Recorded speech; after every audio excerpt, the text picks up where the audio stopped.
My name is Harry, and I'm from London. Meghan Markle here.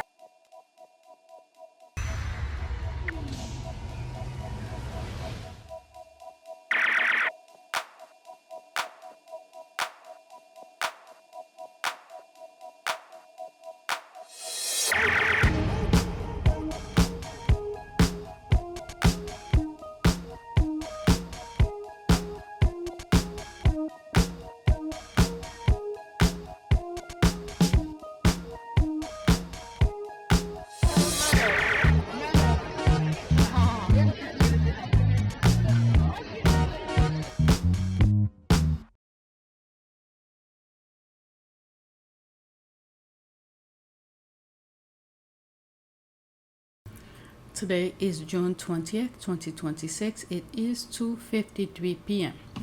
Alright, so yesterday I listened to President Obama's speech for his center. Today, the day after my birthday, I want to listen to Michelle's speech. I believe this is the full speech. All right, so I'm listening to it for the first time. So while I'm listening to it, I want to do my review or my commentary on it, similar to the way that I did President Obama's speech. Okay, so let's get started. Hello, everyone, and what a beautiful day, right? Nothing like a project by my husband to bring out the sun. Let me start by thanking Addison for that magnificent introduction and for exemplifying the heart, excellence, and determination that has blossomed right here on the South Side for a very long time. I also want to send some love to everyone who made this day a reality. The construction workers, landscapers, designers, the architects, artists. There's a video that's going around. I need to look at it again. A guy who's complaining that he hasn't gotten paid for the work that he did for the center from the outside. Let me see if I could look for it. Let me pause it. This is what some of you hate about when I'm doing those reviews. Let me go search for it. All right, from my understanding, it seemed like it's a sub, this is very important, subcontractor who did not get paid for doing work for the Obama Center, Presidential Obama Center. Keep that in mind. Let me read this and then I'll explain my point of view. Black contractors involved in Obama Presidential Center project in Chicago says they are still owe millions of dollars for their work as the center prepares to open. Omar Sharif, president of the National Association of African American Contractors, highlighted the payment dispute affecting several minority-owned subcontractors. The Obama Foundation has stated they pay the general, this is very important, general contractor, Lakeside Alliance, in full and ahead of schedule. Lakeside Alliance says they are actively working to resolve outstanding subcontractors' issues. The situation has sparked discussion about fair payment practices on large public projects. Subcontractors. Obama, the foundation, did not hire a subcontractor. A subcontractor usually work under a general contractor. So this is like a bigger picture. So the center hires the contractor. Where is the name of the general contractor? So now the subcontractor works under the general contractor. So his complaint is not to Obama Center, it's to the general contractor. Obama hires the general contractor, they put out a bid. The general contractor put out a bid, and whatever payment or agreement the foundation has with the general contractor, that's it.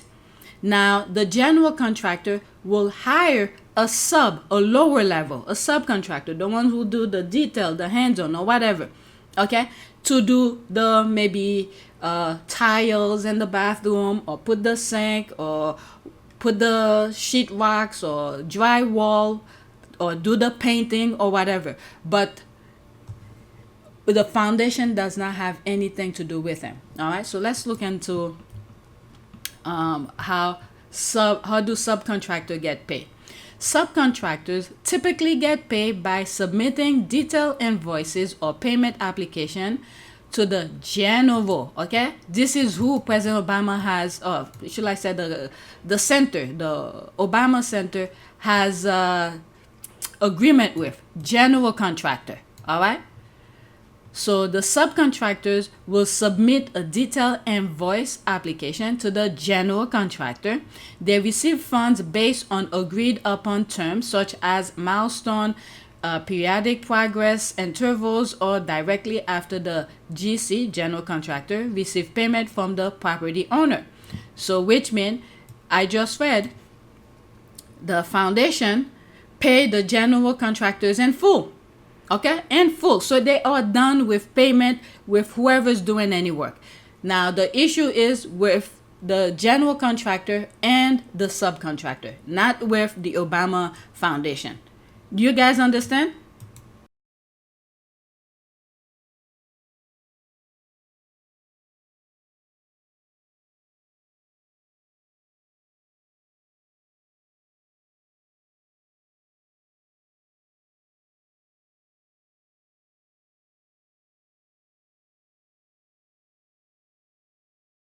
All right, so there's more things here you guys could pause and read. Remember, there's usually an agreement of the contractor, contract, okay, sign agreement between the general contractor and the subcontractor. All right, so that's that. It has nothing to do with the Obamas. All right, where is it? I can't find the video of him talking, but the tweet itself said. I'm gonna start all over, okay? Wow. Hello, everyone, and what a beautiful day, right? Nothing like a project by my husband to bring out the sun. Let me start by thanking Addison for that magnificent introduction and for exemplifying the heart, excellence, and determination that has blossomed right here on the South Side for a very long time. I also want to send some love to everyone who made this day a reality. The construction workers, landscapers, designers, the architects, artists, chefs, our staff, our board members, our donors. Board members, I hope there's some, however board members worked, what happened to the not only Center Valley, okay, has nothing to do with the Obamas, but the board members, Center Valley and Kennedy Center. All right, I hope something similar to that don't happen over here. I hope they put something, some clause with their board, whatever the laws that make them who they are or how they govern this center don't undermine the idea of this. Okay, two perfect example. Center Valley, people who follows my channel knows about Prince Harry Foundation, Center Valley with Prince Yoso, what had happened to it, and as recently as this year with JFK's situation, and the person, one of the board members who stood up out of many, the one they did not want to speak, was the only one who fought to remove President Trump from the name from the JFK library. Okay, the JFK Center. Only one person, the one they were muting her voice from speaking up to not allow Trump's name to be on the thing. She was the only one who took it upon herself to bring it to court to have Trump's name be removed. So all of this, perfect example, what had happened. And we already know how they dislike former black president, how they will do to sabotage it. All right, so let's continue. I'm moving it back. Oh my God. Our staff, our board members, our donors. Barack and I simply cannot thank you enough for the care and brilliance you poured into every square inch of this campus. I also want to recognize all of the elected officials and distinguished leaders from around the city, the state, the country, and yes, the world. Thank you for being here to celebrate with us. And President Obama's review that I did put a video of former prime ministers from Germany, Canada, who came to celebrate the opening of the center. And I thought that was very remarkable, respectful, and honor of them for showing up to show support.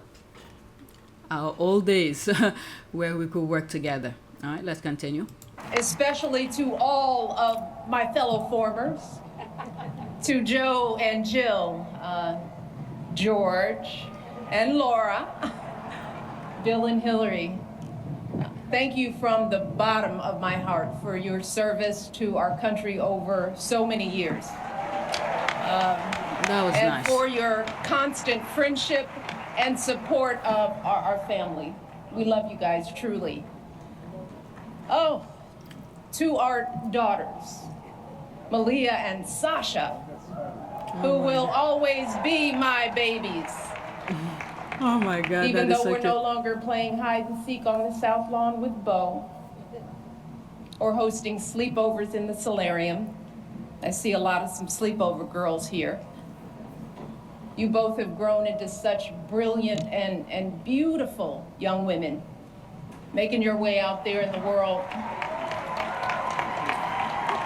Thank you for bringing so much joy and spirit and energy to a life you had no voice in choosing, and for making us proud every step of the way. Love you, babe. That is nice. Oh, so please indulge me for a moment, because I'm gonna take a little time to do something that I know my husband will not do today, and that is to fully sing his praises. Oh, giving him his flag. Oh, Thanks, damn it. Mike. Keep in mind, I'm watching it from from ABC News. So there's commercials. I will have to pause for the commercials. All right, let's continue.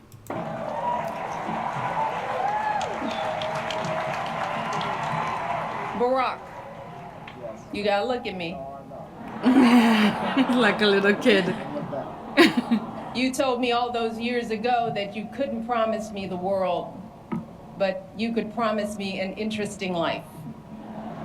That is And so of cute. course, you outdid yourself and managed to give me both.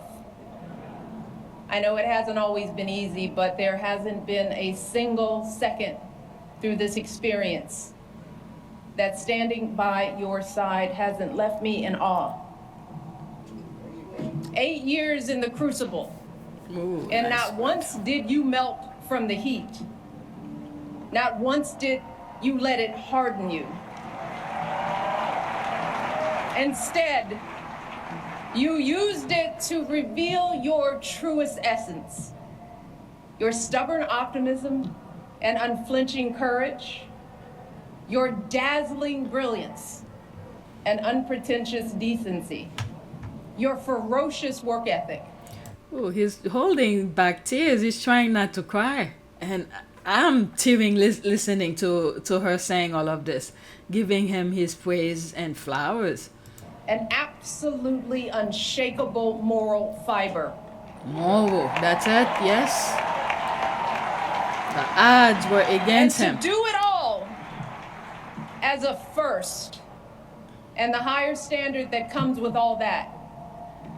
The claims that a U.S. senator and constitutional law expert wasn't qualified for the job. The lies about your birthright, your faith, your patriotism, the outrage when you stated the biological fact that if you'd had a son, that he too would be black.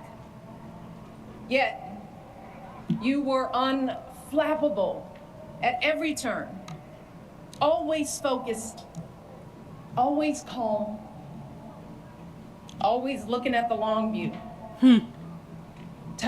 How absurd it is to even imagine that you might have buckled under the pressure even once, lashed out in frustration, lost your temper. How absurd it is to imagine that you might have done anything but make our family and this entire country proud. When she said about him losing his temper, I'm thinking Kill and Pill, where they do the skit of what is it? Anger. Was it Obama's anger? He'll display what Obama's anger would be like. Anyway, I'll show you a picture of who I'm talking about. But that's what came to mind as she was saying it.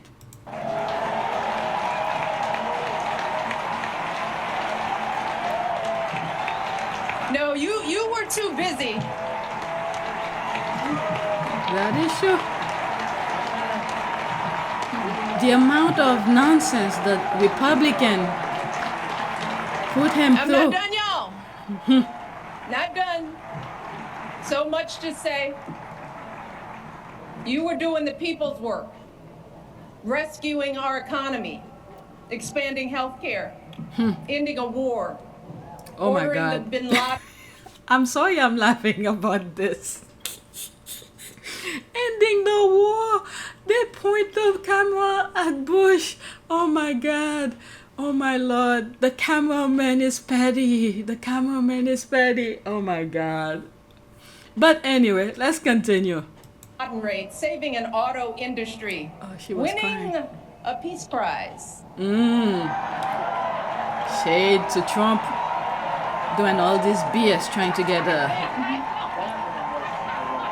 Keeping us safe Oh from my Ebola. God. Hillary Clinton is laughing her butt off. They know what that means. It's really ridiculous of this guy. Not Obama's. None of... The other one who's trying to do all the stuff while he's displaying full-blown stupidity and he wants to get praise for it. Wants to get a medal for it. Oh my Lord. This morning, the 20th, I went for a walk. It was very windy. I did record some thought. I didn't edit it yet, so I will be sharing that with my members. Some stuff and something similar like that discussion appear in my recording. But look at Hillary Clinton and Bill Clinton in the back laughing. But anyway, let me move it back slightly. Ordering the Bin Laden raid, saving an auto industry, Oh my God. winning a peace prize. Full-blown shade right there.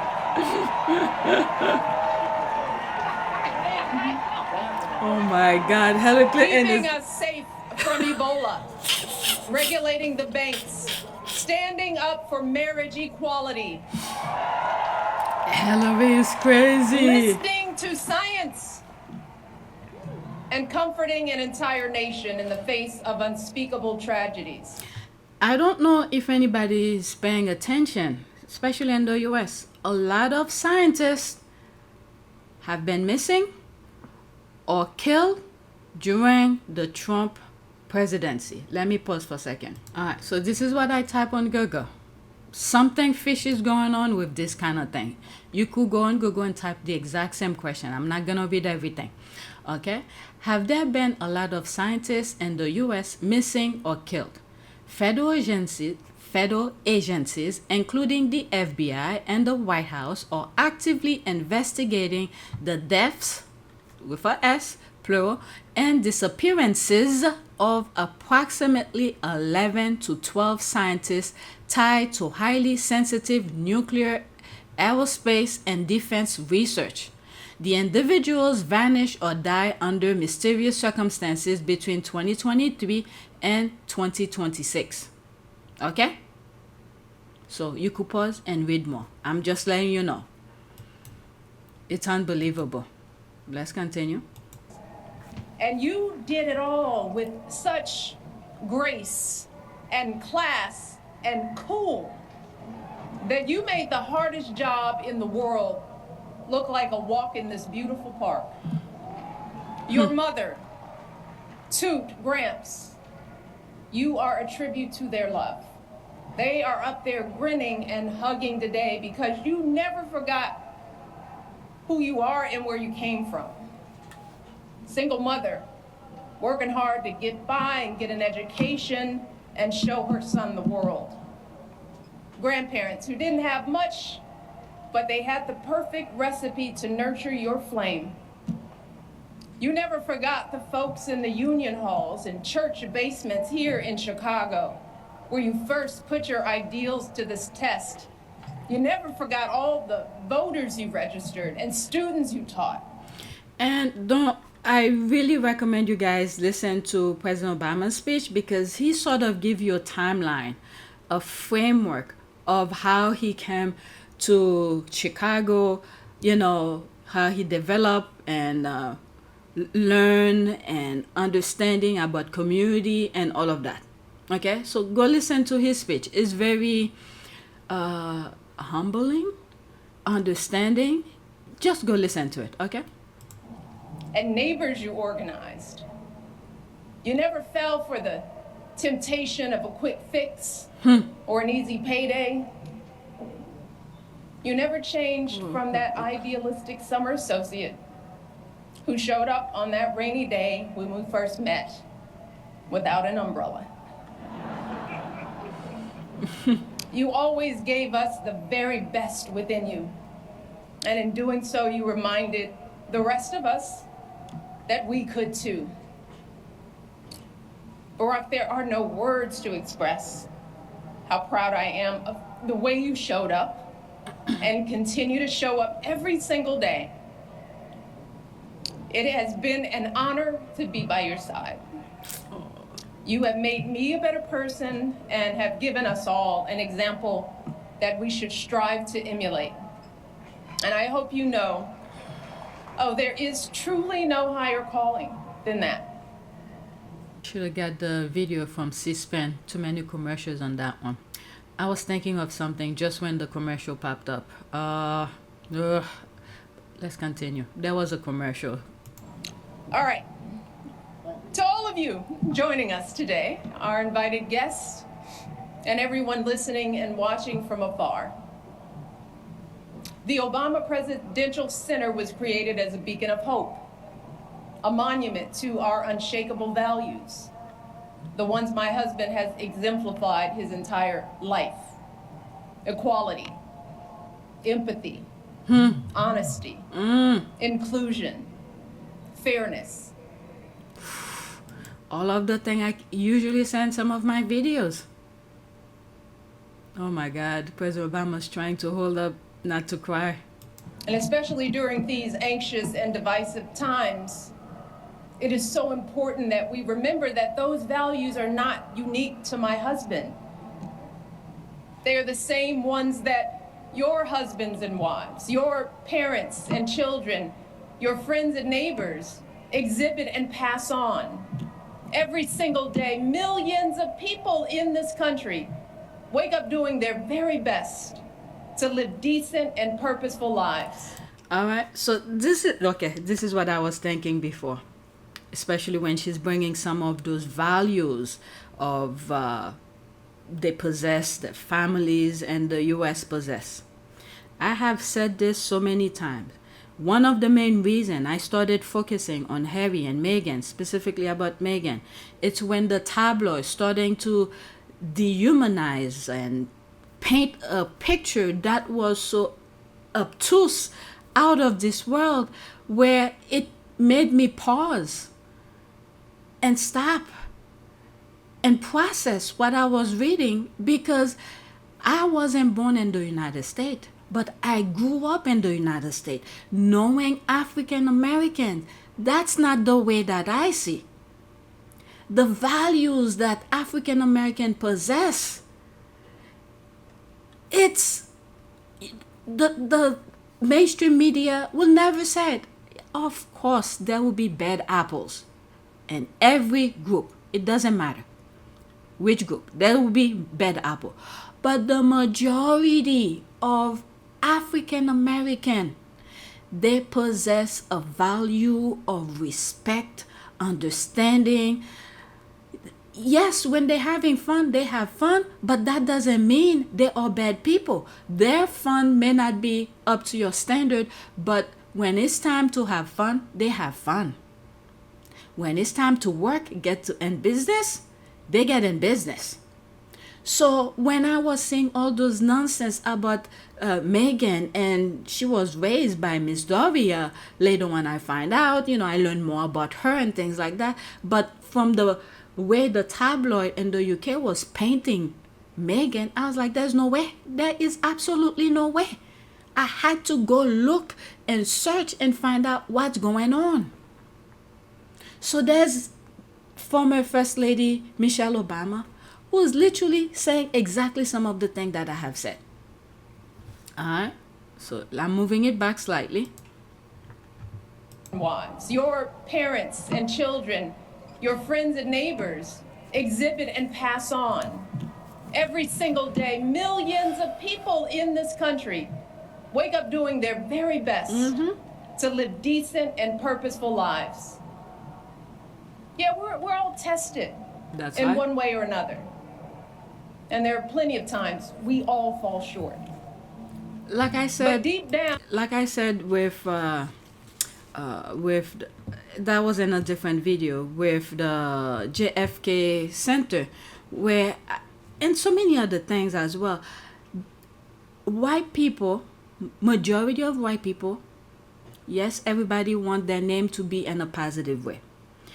Every single time there's opportunity for them to do the right thing, they always go the other way. When Trump was trying to put his name on the on JFK Center, they had the opportunity to say, no, that's not yours. It doesn't belong to you. Your name should not be there. But they fooled, with the exception of one person, one black person. It's unbelievable. But yet they want praise for mediocrity, for doing stupid things, for doing things with kids. They want to normalize their barbaric, devilish way. But when it's time to stand up to do the decent thing, they always fell short. All right, so let's continue. Wake up doing their very best to live decent and purposeful lives. Yeah, we're all tested in one way or another. And there are plenty of times we all fall short. But deep down in our hearts and souls, we all know right from wrong. That's it. We know selflessness from greed, righteousness from injustice. We understand that we all rise and fall together, that every last one of us is an invaluable contributor to the greatness of America. Some of the things that she's saying, I have thumbnails that explain this type of things. When I edit them, I'll be putting those thumbnails that pretty much illustrate some of the things that she's saying. Very basic human dignity, understanding. People just need to tap into those things. Go to the foundation of things. These are things, principles that God have given us, but for some reason, people just let these things go. They don't value basic decency, respect. The moment they see people, the first thing is to treat others like a freaking animal. But yet they're behaving like animals while they're pointing fingers saying this person is this person is that. All right, let me move it back again.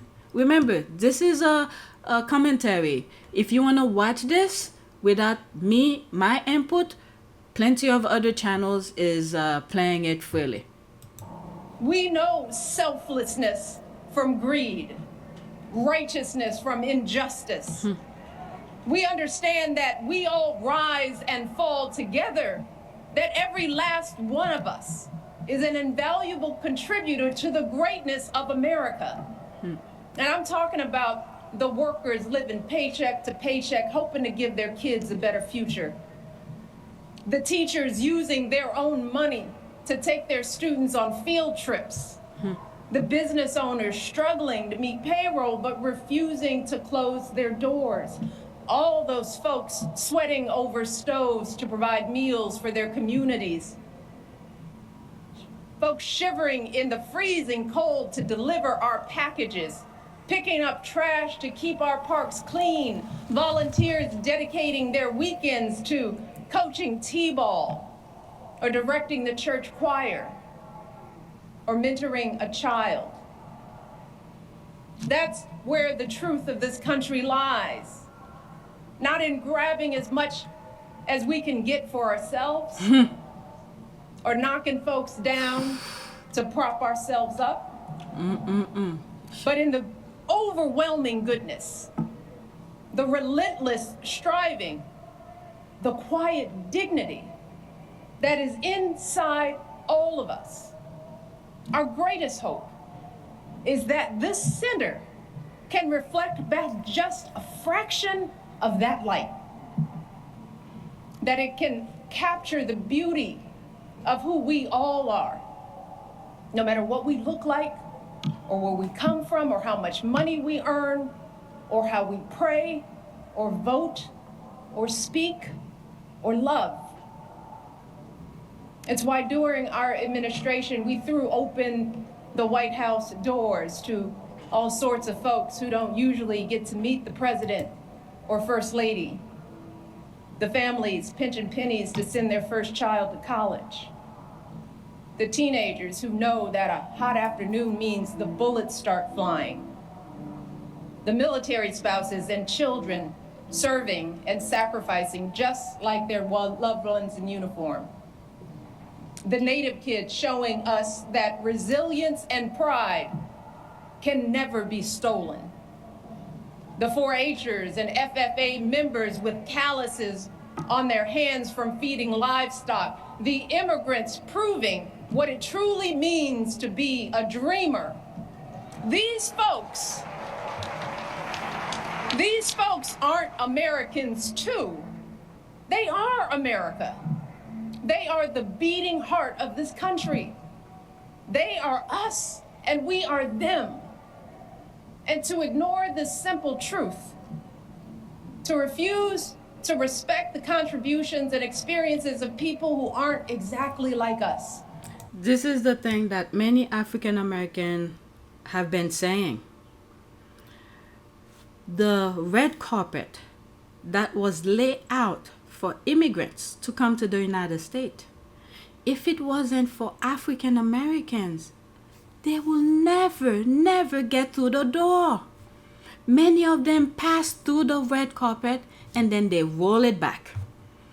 I'm seeing some people talking about I have spoken before about a British actor who said something. Thank God I don't remember it, but the moment that I came across it, I felt like I needed to do a video about it. It's probably 3-4 years ago. I remember the thumbnails and I spoke against it. Whatever she said, I don't remember what she said, but I know I was very disappointed in whatever she had said. It's probably in the video that I did, but it seems like there's someone else who have said something. I need to look into it. For some reason, the system in the US, doesn't like African American, whether it's for reparation or whatever, because we have heard Israel or official from Israel came to the United States saying who is their biggest threat. Of the Israeli government holding a private convention here in the United States. One of the people in attendance at this secret meeting was Judith Varnai Shorer. She's a former Israeli consul general who was operating out of Atlanta. She was one of the main people saying that the biggest problem that they had was young black people in the United States. But don't worry, they've got some black leaders on the payroll. The major problem of Israel is with the young generation of the black community. African American of all people, who holds no power, power in terms of political power to dictate, to put rules of law, this type of thing. That's what I mean by power. But they do have power, and let's say what's going on right now with boycott, power with their money, power of who they interact with, this type of thing. So what I meant in the original recording, who have no power in terms of implementing rule of law. Okay? But for some reason, it seems like every group have issues with African Americans. So the problem is that they cannot, whatever they have tried to hypnotize or try to brainwash or whatever it is that they have tried to do to African American, it didn't work. But these other minorities who's coming from other countries, including the UK, coming over here, they do not show any respect for those who have paved the way for them. I have spoken about this before. I do not hate. Hate is a very strong word. But the lack of respect is really infuriate me. Because so many of them have worked their butt off for Hollywood to at least recognize them. Because in the UK, they are not being given big roles. Maybe now they have, but they had to come to the US to get recognized. Certain roles were not given to black actors in the UK. So when they come here and they disrespect those who have paved the way for them to be recognized, I get very upset about that. Your favorite things that you've been watching for years, and you know those actors that you go, oh, there's that guy on that show. You may not necessarily know their names. You may see me on the show. You may not know my name, but you've seen me on a lot of things. Those actors are working class actors. We're literally working paycheck to paycheck. It takes $26,000 to qualify for your life health insurance for SAG-AFTRA. A guest star on a show, producers will do top of show. This is a verbiage that they created. It's not in our contracts, it's what they created. So they're not going to budge above whatever their top of show is. Top of show generally could be anywhere from $5,000 to $7,000 or $8,000 an episode. Maybe that sounds great. So say I cobble together 2 or 3 guest stars during this a year. People, our audiences sees me on 3 or 4 different shows, and they're like, wow, that actress is working, she's doing all this stuff. I still, by doing that with Top of Show, I have still not qualified for my health insurance. We literally are going paycheck to paycheck. Back in the day, we used to have quotes that once you've been working for a certain amount of time, you're working really hard to get your quote up, to get your salary up. They decided to get rid of that, so they no longer acknowledge or respect that. This industry is one of the few industries that seniority, that being in this industry for a long time, that gathering up an amazing resume doesn't mean anything to them. They literally, yes, there is some very wealthy actors. Absolutely. There's 160,000 members in our union. 160,000. 1% are the top grossers. 1%.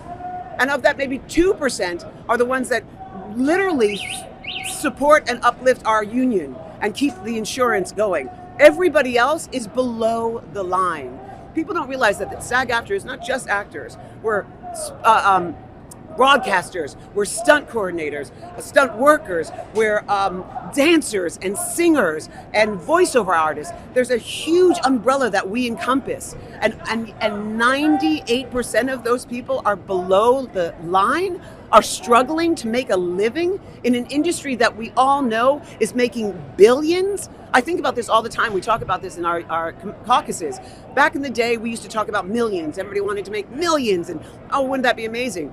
These people are making billions, and yet they don't have money to give us just a scooch more to contribute to our pension and health, to allow us to qualify for our health insurance. We have actors that you all will recognize. You will know us from that guy on that show that have been lost their insurance, don't no longer qualify, and are hustling just to get a day on a job to just pay their rent, not even their insurance, their rent. This is a serious, crucial moment. It's this sounds hyperbolic or whatever, but it is a life or death situation because we're talking about, taking care of our families, taking care of our loved ones, if, our parents, if they're getting older. You always, as a child, you want to be able to contribute.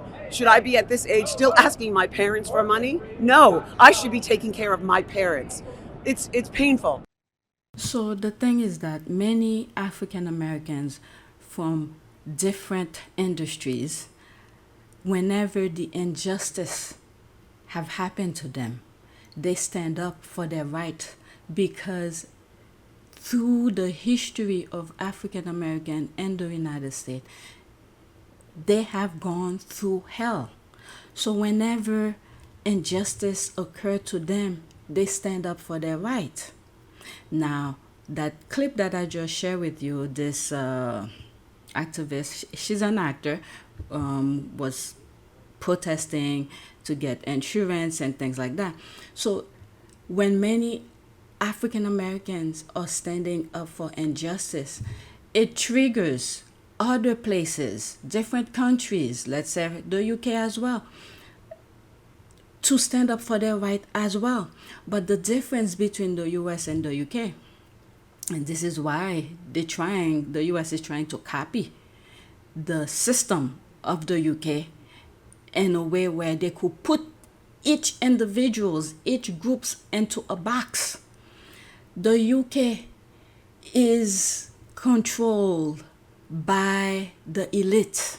Yes, they may have, I don't know, you guys could correct me, they may have unions or whatnot, but who is controlling the union?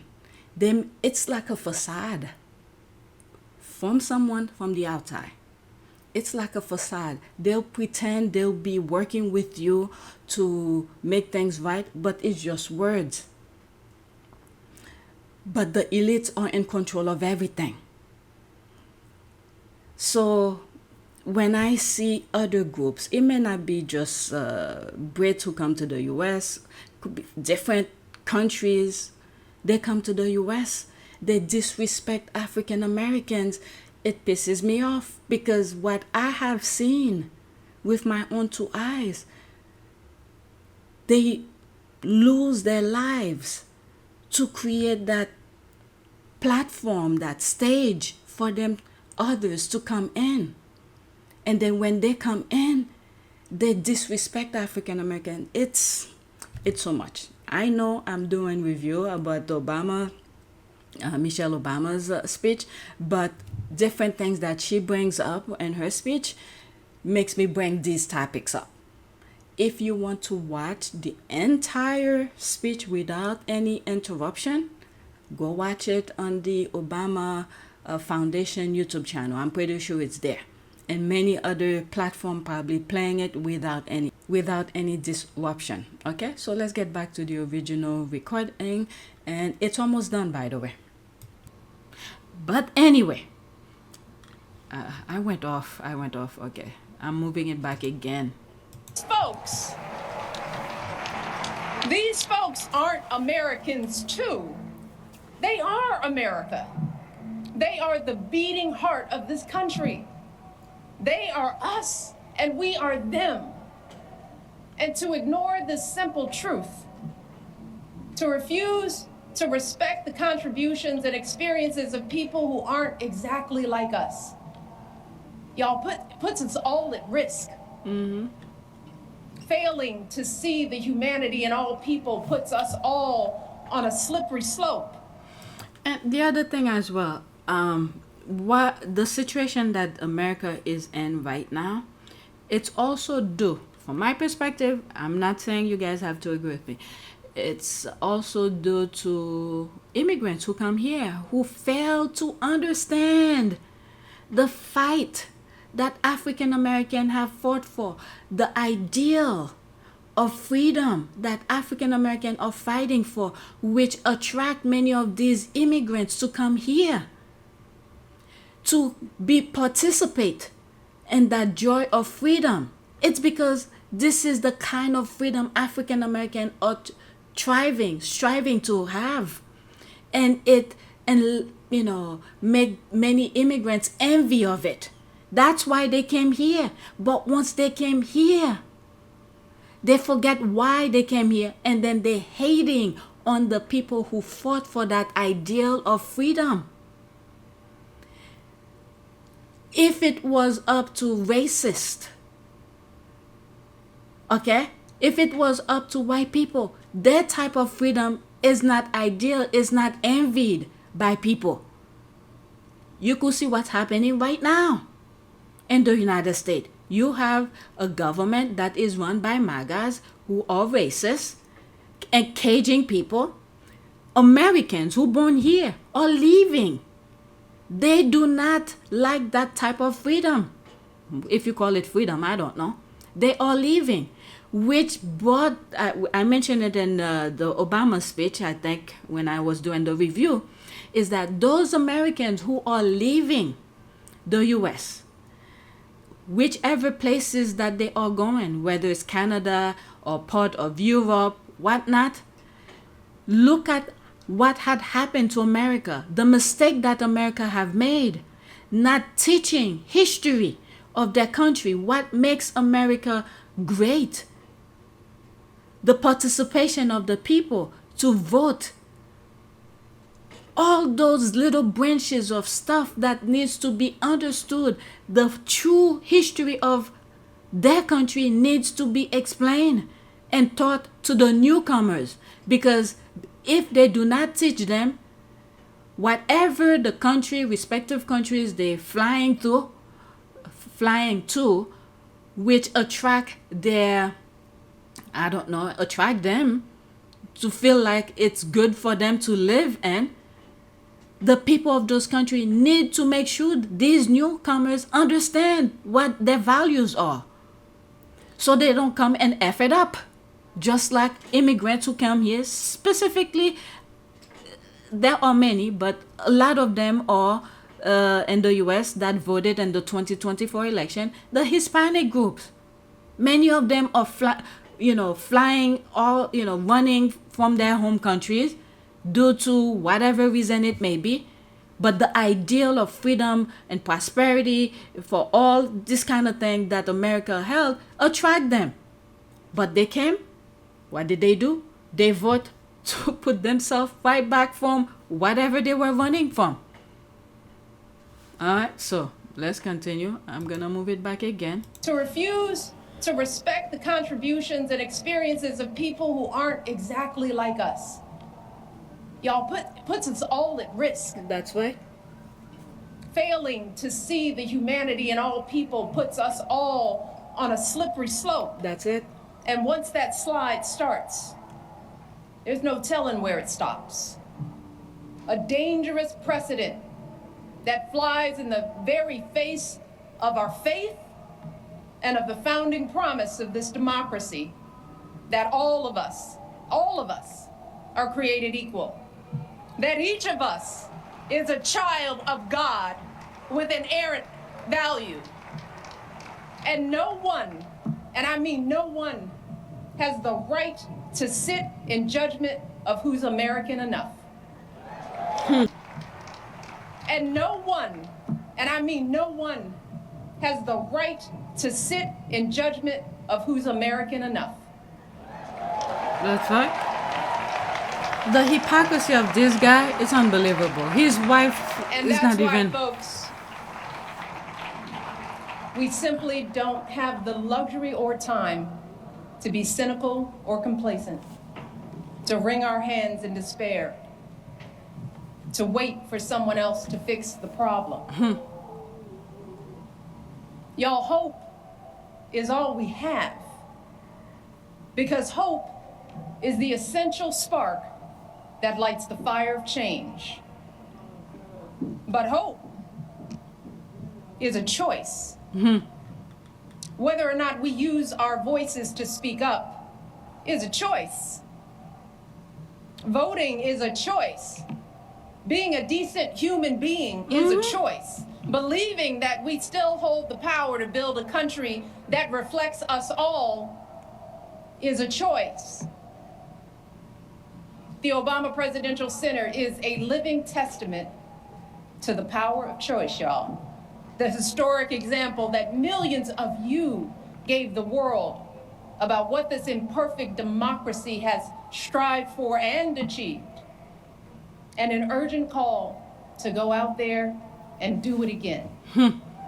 So I hope that when you walk through this campus and bring your children here, you are reminded of the power of choice and the steady work of change. The arduous, unglamorous march up that mountain, 1 foot after another, day after day, generation after generation. But I also hope you fully absorb the elation of achieving something together. You know, that feeling when you clear the tree line and see a vista that takes your breath away. A feeling that can never be erased. And I know that can be hard to grasp right now, when everything feels so upside down, when fact and fiction run together, when folks seek to stifle speech, limit access to education, devalue diversity, erase the inconvenient parts of our history. There it is. When our phones constantly buzz with the latest outrage. Noise. So I hope that this place can offer a respite from all that, at least for a little while.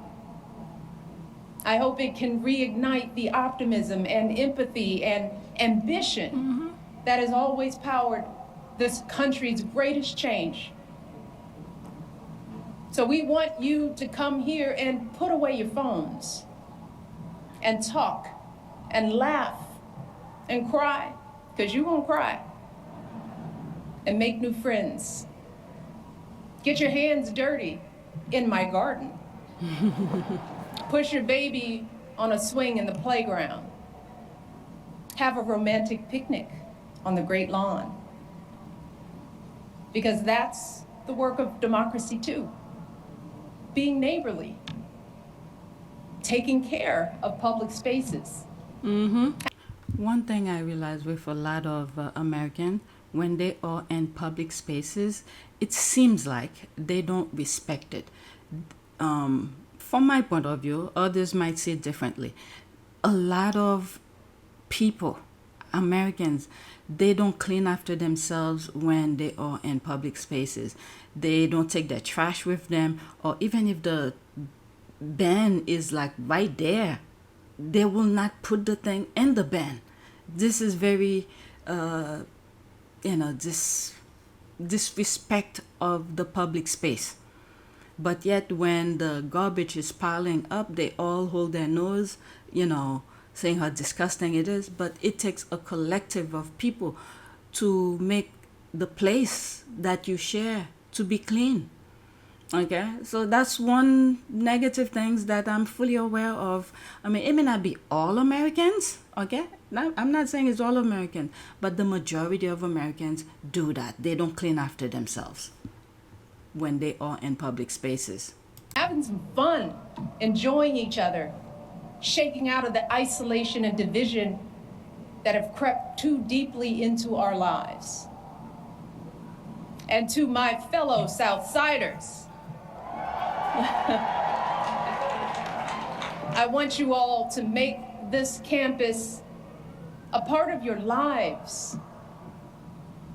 Be inspired by the world-class art. Check out the books from our beautiful public library and bring them back on time. Drop some beats in the recording studio, hit some corner threes at home court, hold birthday parties, jumpstart clothing drives, host citywide cleanup days here. Wow. Use this campus to show off this place we call home. Community. This joyful place where Marion and Fraser Robinson taught their 2 kids to dream big. This hopeful place where an unknown guy with an unknown name took flight this stubbornly optimistic place where family after family scrapes and claws and laughs and dances their way to a better tomorrow. That's what this has always been about. Barack and I have always said that this center is grounded in our stories, but it has never been about us. It's never been for us. And it's going to be here long after we're gone. So what it becomes and how it's preserved, That's it. that work has to be done by all of us. This is what, Just like our democracy. that's what I was just saying about the board members. Okay? What they did to the JFK Center. If it wasn't for one of them, one of the board members who stood up and said, no, this guy's name cannot be on it. So we have to be vigilant as we are moving forward. So many examples is being played out. The tactic is being played out. So we need to be prepared. We need to be prepared. And thankfully, you have shown the world what we are capable of. That's right. You've proven that a lasting legacy isn't an award or a name on a building or a number of zeros in a bank account, Ooh, so much but the shade. difference we make in one another's lives. It's about seeing each other and showing up for each other and carrying each other when we're weary or faltering or losing faith. That's how you build something that endures. And that's what you all have done at every twist and turn of this extraordinary journey. You have protected and proclaimed the hope that beats within the heart of this campus. You've rekindled and renewed this untamable, unpredictable, and unbreakable democracy. And I know that you all are going to astonish us even more in the months and years ahead, because you all have proven beyond a shadow of a doubt that when we truly see each other, when we strive to bring out the best in ourselves and one another, oh, there is no limit to how high we can go. Thank you all. I love you all. God bless you, and God bless this country we love. This is such a powerful, let me mute it, a powerful speech, because it gives people hope. And especially the time that we are living right now with the current administration, I think we are being tested. This country is being tested. How are we gonna pull ourselves out of it? So much can be said. And the prayer, we need to keep on praying, not just for certain people, but for the country as a whole. Because evil is everywhere. Many people, their first reaction to things is to behave in a savage way. So, yeah, I wish the Obamas so much joy, happiness, success, and may God give them health to continue whatever they want to do. Positive wish, and make the center thrive, and so much love and respect. They have shown the best of African Americans. They give them the, when I said they, I was thinking more of God. Give them the platform. They use the platform and they show the best of African American. Now you have the other one. He's got the platform and he's showing their true colors. Just full-blown stupidity, mediocrity. Alright, so let's do prayer. I said prayer for protection. Alright, let's speak one of this morning prayer. Father, as I begin this day, I place it into your hands. Go before me, clear my path, and grant me the confidence to face any challenges. Let your light shine in every area of my life, bringing me wisdom, clarity, and peace.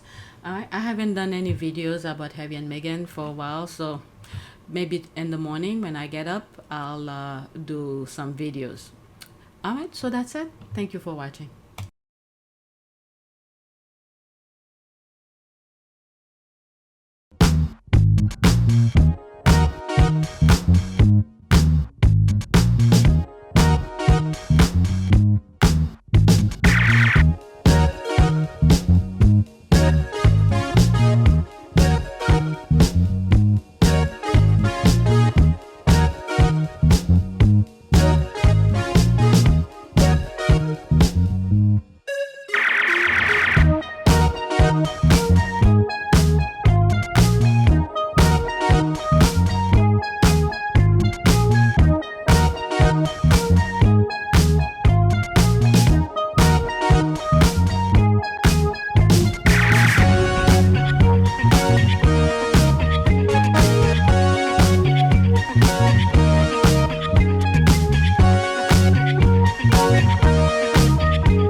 Vivanaka. It is a great privilege to be with all of you today.